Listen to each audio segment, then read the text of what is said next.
under caution at Road America. Several drivers diving down pit road after that incident on the backside of the racetrack on lap number 1. Jimmy Vasser, Ryan Hunter-Reay getting together. Patrick Carpentier nosing his car into Vasser's machine in the gravel trap. And all 3 cars suffering some damage. Gaston Mazzacani coming to pit road. This is Carpentier one more time down pit road with the 7 car. They have changed the nose and put tires on that car already, but he's got to come back down probably for some more adjustments. And we watch Carpentier. Because of the length of the pace car laps here, this is the way you do things. You come in, you do extra work, you keep topping up. It looks like they're going to change a wishbone. You see the guy's got one ready there in his arm. That's a control arm. Just taking a look at things now to see what they need to do first. It's about 4 minutes. They're going to bring the tray out. They're going to change. It looks like they're going to change a suspension wishbone. Is that a matter of him going back out on the racetrack, seeing how it feels, and then saying on the radio, "Hey guys, I need a couple of pieces here"? No, it's to give them time to maybe prepare and to stay on the lead lap, because if it's going to take you 6 minutes to fix it, you'd be better off doing that in 3 minutes rather than losing a lap. So the crew going to work on the left front corner of Patrick Carpentier's Indec machine. These drivers face a very long afternoon. It's extremely stressful physically and mentally. We talked to several Champ Car stars about their role as athletes. It's amazing how physically demanding a race car is. That steering wheel becomes so hard to turn. It's like having 2 20-pound weights for 2 hours. I spend 3 hours a day in the gym, 1 hour for cardiovascular and 2 hours of weights, just getting strong. What do you do for your fitness training? Anything in the water. Snorkeling, scuba diving, surfing is excellent for you. I started riding bicycles probably about 2 years ago, and for me, it's a form of exercise that I really enjoy. I know that you're friends with Lance Armstrong, the Tour de France winner. Is he an inspiration to you? I think he's an inspiration to anybody that has followed what his story is to overcome cancer and come out of that and go on to win the Tour de France. I really love to play tennis. It's good even though I lose all my games, but I run a lot. It makes me run a lot, so I get a really good workout. You're lengthening and strengthening all the muscles of the body, and you're teaching the spine and the abdominals to work together to balance and realign your posture. He does have actually a very good flexibility for most men, and he looks like he's been doing really well. So I'm at the gym 5 to 6 times a week. I work out, I lift weights every other day to get in shape, and I try to do cardio almost every day, and just to try to simulate what it's like to be in a race car for that long. A.J. Allmendinger will restart from the 5th position. Jimmy Vasser has gotten the PKV 12 car back to pit road, and they are working on it, bolting some new tires on. They're putting a new nose cone on as well. Probably some damage in the right front corner of the race car. That's where Carpentier made very light contact, but they were able to get the 12 refired. Problem for Vasser is he's lost a lap. Yeah, that's more dangerous than any of the other damage. Getting ready to drop the jacks and send him back on his way at the back of the field. So Jimmy Vasser will qualify third. Will have to line up 18th for the restart. Bourdais and Junqueira will start 1-2 when we go green. A.J. Allmendinger in car number 10, the Rousport machine. He will restart in 5th position in car number 10. Allmendinger threaded the needle through that mess, Tommy, and maybe in pretty good shape here for the restart.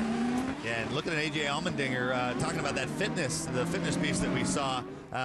Talking with A.J. on Sunday night in Vancouver, he says, I was absolutely spent after that race. He says, by the end of the thing, he said, I was bracing my arm in the cockpit to turn the steering wheel. The track picked up so much grip, the steering effort got so heavy. He said, if I wasn't running for a podium spot, he says, I would have wanted to quit.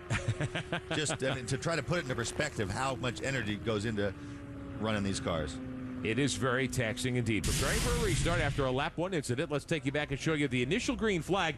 Bruno Junqueira went to the outside. Settling into 2nd spot was Vasser. Ryan Hunter-Reay got shuffled way back. Tracy made a big move early here. Alex Tagliani was off course, got bumped and put a wheel off in the dirt, got back on, and he's okay. In fact, he'll be restarting 10th. And this is the big incident.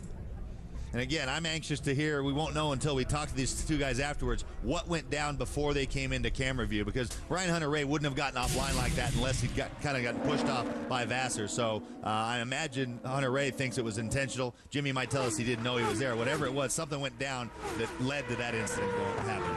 Green flag back in the air at Road America to begin lap number 4. Bourdais is your leader. Junqueira second. Tracy is third. Servia now in 4th spot, but being challenged by Allmendinger in turn 1.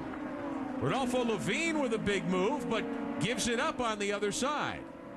Levine was 8th, tried to get by Justin Wilson, but overcooked the corner.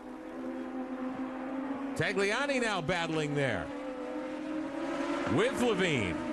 Side-by-side racing in the first couple of corners. That's good use of the push-to-pass there by Levine. You saw the red light flashing on the back.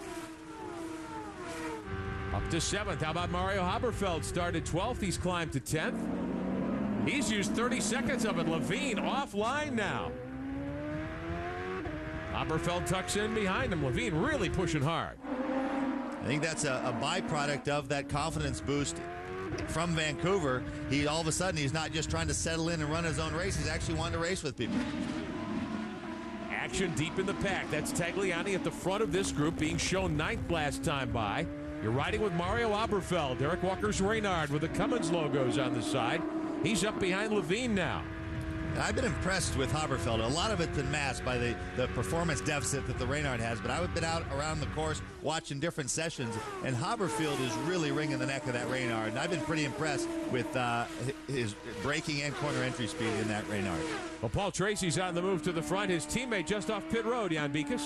Yes, unfortunately for Patrick Carpentier, that repair took much longer than anticipated. Tommy, you were right. They wanted to send him around so they could have the parts ready and try and get it changed without losing a lap. That didn't happen. Took much longer. The car's okay now, but lost a lot of time. Climbing the hill on the front straightaway at Road America to put 5 of 52 laps on the board. Points leader Sebastian Bourdais.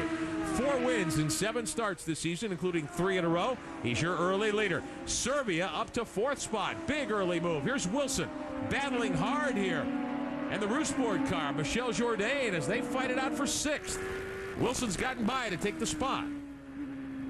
Again, doing that with push to pass. Just burned up about 10 seconds. We'll show you push-to-pass numbers up at the top of your screen. Right now, the running order, along with the last lap time of these drivers. Rookie Justin Wilson, a couple of Formula One years under his belt. You're in the Champ Car World Series. Good run to 6th in the MyJack car for Eric Bachelard. Let's ride with Wilson. Take a look off the back wing of the MyJack car. There's Jourdain, who was second 2 weeks ago in the Gigante number 9. Wilson started 9th. He's gained 3 spots, and there you get a sense of how far you can put the wheels off the course here. Yeah, and some curbs you can use and some you can't. The ones at Road America, both on the apex and the exit, don't upset the car too badly. So the way the drivers view it, it's just extra real estate to take advantage of. Now up top, we're showing you how much push-to-pass time each driver has left. Remember, we told you 75 seconds in the bank today. Champ Car officials deciding to add 15 seconds earlier this morning. I'll show you our Ford telemetry as we ride with Wilson. 5th gear, 9,300 RPM. The push-to-pass graphic up on the top left. The 60 seconds is the normal rule. Remember, they added 15, so everybody starts with 75 seconds in the bank here today. Bruno Junqueira in 2nd spot has already burned up 36 seconds of his time.